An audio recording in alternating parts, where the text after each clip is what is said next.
Basically, I'm just worried about the future of the live musical. No biggie.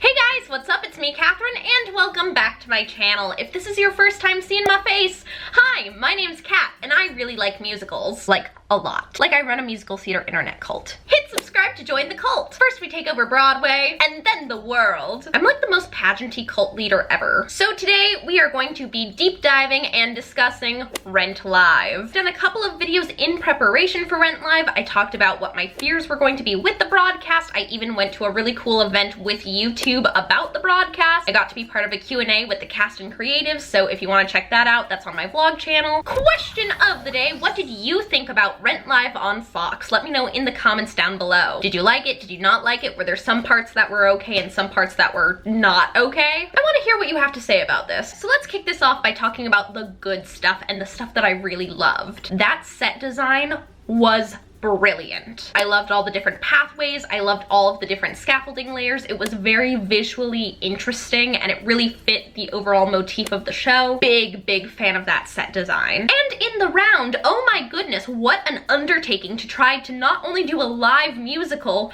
but to set it in the round. That blew me away. And also I just love the idea of Rent being performed in the round. That kind of fits the vibe too, and I like that. Another really positive standout, I think, were some of the performances.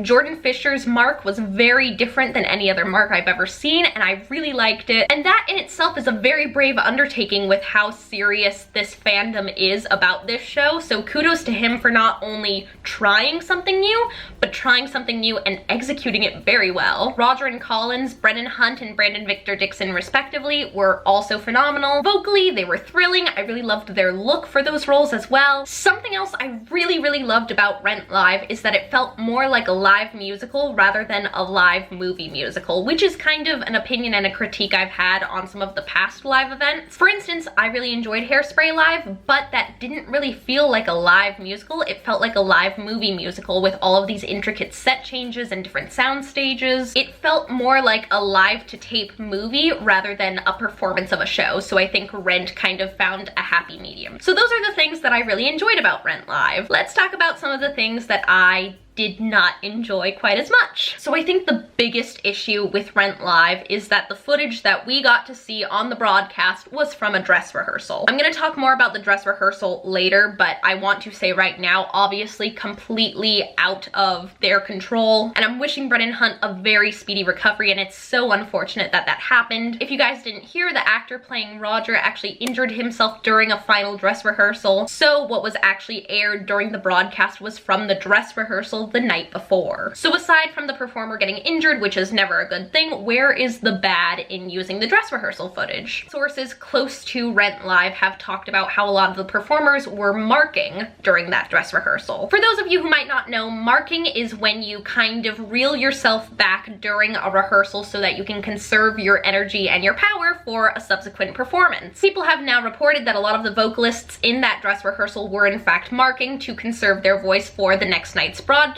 So what we saw was a marked dress rehearsal. So that being said, I feel like it's not really fair to critique the performances in this show because these aren't the performances that those actors would have given had they known this is what everyone was going to see. Another issue that I had with this performance is that it felt more like Rent in concert rather than a live performance of Rent. The fourth wall was being constantly broken, the audience was mic'd so you could hear the cheering, which I will say I think that the clapping and the cheering does help. It's like a sitcom. You have that canned laughter, you have that noise in there to help elicit the audience response. And I'm sure that was a directorial choice, not the audience just going crazy for the sake of going crazy. You have crowd leaders and you have warm-up people who tell you basically when to cheer. So a lot of people have been like, the audience is so disrespectful. My guess is that they were just doing what they were told to do. It really just felt more like a concert and less of a show. Which brings me to my overall thought on Rent Live as a whole. I thought Rent was incredibly entertaining. I thought it was a lot of fun. It was a great night kind of honoring a really well-loved, well-respected show, but I wasn't as moved by the story of the show as I usually am. It was a celebration of the music and the characters and Jonathan Larson's legacy,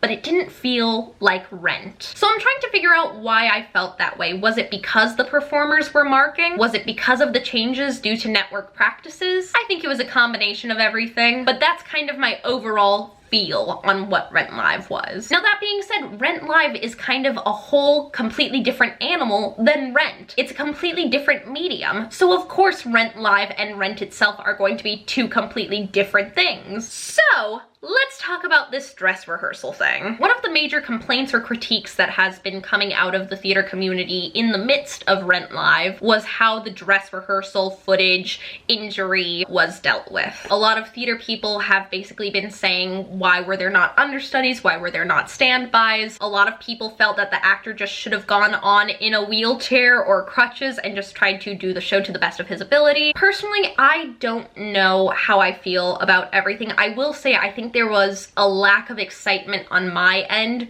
knowing that it wasn't live. Even though the dress rehearsal had been filmed in front of a live audience, it just took away from the overall feel of a live musical knowing that it wasn't live. So my big fear in all of this is how the networks will respond and change these live musicals in the future due to this occurrence. As a theater person and as myself, I don't want this. But if you were a network executive, wouldn't you want to just pre-film the entire show, do a couple of takes, use the best ones, maybe do a little bit of auto-tuning here and there if needed? That way if your star gets injured, you're in the clear. If someone messes up a line or totally bombs a note, you're in the clear. That's how you would get the best performance, is by editing together a whole bunch of them. If you were a big celebrity doing your first musical, or maybe your first musical in a few years, wouldn't you rather have 3 or 4 shots to get it right and then choose the best take and have the entire world see that one? As a theater lover and as a performer, I obviously want this whole thing to be live, but from a network's perspective, I don't know how much more expensive it would be to just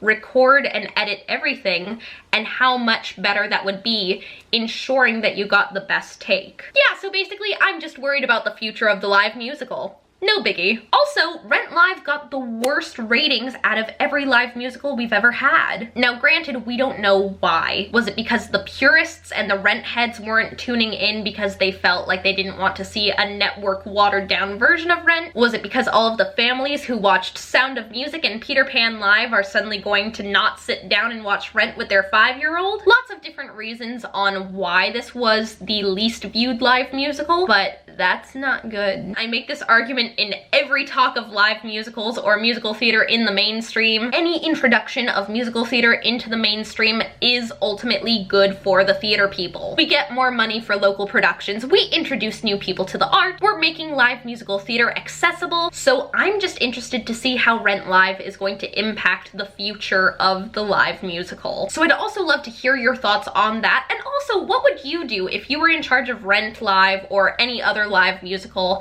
and one of your mainstream stars, one of the people that is going to help bring in a ton of money and a ton of viewers to this production, and someone that you probably paid a lot of money, got injured during final dress? What do? Do you put them in? Do you use rehearsal footage? Do you bring in an understudy? Do you bring in someone who's done the role before? Check out my vlog channel. I've been posting a lot more on it, and I will be posting on it more. I just started vlogging, like actually vlogging, my voice lesson, my first time on a red carpet, and more theatery videos, so be sure to check out Party at Cats. Give this video a big thumbs up if you liked it. It really helps me out and I'd really appreciate it. I hope you guys are having a great day. I love you so much. Break a leg, and I'll see you guys next time. Bye!